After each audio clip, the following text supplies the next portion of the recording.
అతనికి చదువు అవ్వకపోతే తండ్రి మిగిల్చిన ఆస్తి హారతి కర్పూరంలా కరిగిపోయిన రోజు నాకు ఏం చేస్తాడు? ఎలా బతుకుతాడు? ఈదులు అడుక్కు తినే పరిస్థితి వస్తుంది. అది మీకు ఇష్టమా? ఫలానా రాయుడు గారు అబ్బాయి బజారులో మూటలు మోస్తూ బతుకుతున్నాడని నలుగురు చెప్పుకోవడం ఘనత మీకు?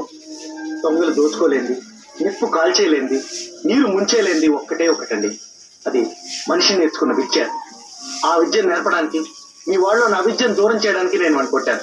నిజమే, మీ మంచి కోసం, మీ వాడి మంచి భవిష్యత్తు కోసం నేను చేసిన పని తప్పు అని మీరు ఎప్పటికీ అనుకుంటే సరే, కొట్టండి, నరికేయండి. పంతులు, నువ్వు గొప్పడివయ్యా.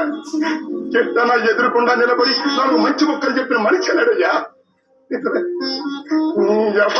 నా కొడుకుని నేనే కూతురు మాట్లాడుతుంటే అయ్యి నా కొడుకు నేర్చుకోరా, కానీ నోటముడు కూతురు అందే నాకు మాట రాదే.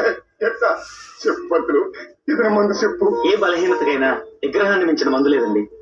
ఓ పని చేయండి, మీ నోటికి బూత్ వచ్చినప్పుడల్లా ఆ బూతు మాటకు బదులుగా మీ ఎదురుగా కనిపించే ఏదో ఒక వస్తువు పేరు రాయండి. అంటే అమ్మని కొనడా అనే?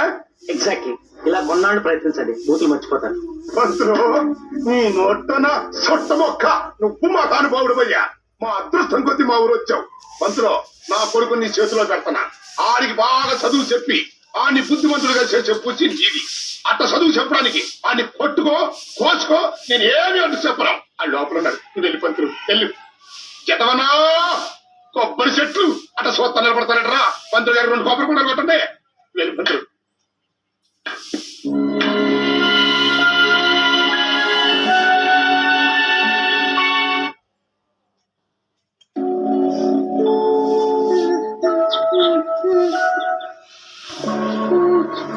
బాబు,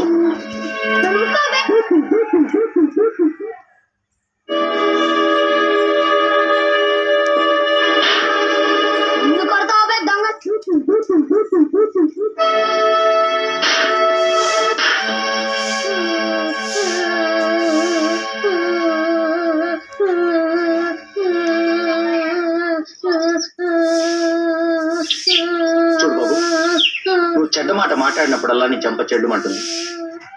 నువ్వేం చేసినా సమర్థించడానికి మీ నాన్నగారు ఉన్నారనుకో, నిన్ను కొట్టి తిట్టి దారిలో తీసుకొచ్చే బాధ్యతను ఆయనే నాకు అప్పగించారు.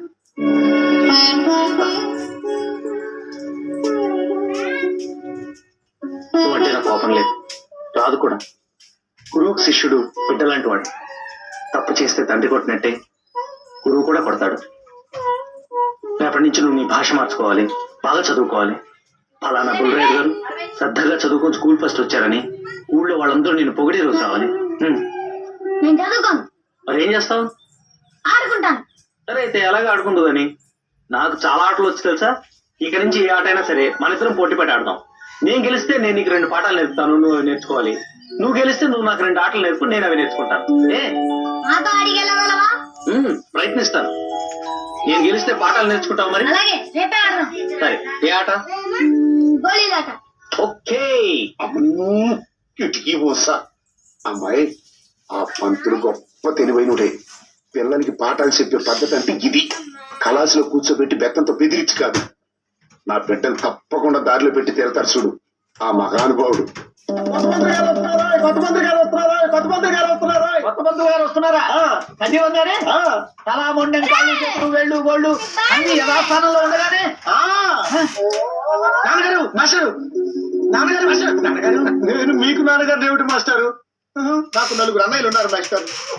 వాళ్ళకి పెళ్ళైతేనే కానీ మా వాళ్ళు నా పెళ్లి గురించి ఆలోచించారు. అందుకే నేను వేరే చోటికి దత్తత వెళ్ళిపోయి పెళ్లి చేసుకోవాలని నా చిరకాల వాంఛ. సర్వలింగం పితృపాదులు వారిని నమ్ముకుంటే వారు ఎన్నాళ్ళైనా వరసి మాత్రం వివాహం చేసుకోవడం. కాస్త మీరు నా ఎందుకు దయ ఉంచి ఎవరినో ఒకళ్ళని పెళ్లి చేసుకుని నన్ను దత్తత తీసుకుని నా పెళ్లి జరిపించండి నాన్నగారు. రుద్రమదేవి, రా, నాన్నగారి పాదాల మీద పడదాం.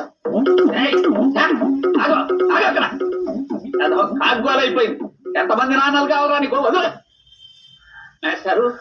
ఆ పిల్ల రాక్షసుడిని కొట్టి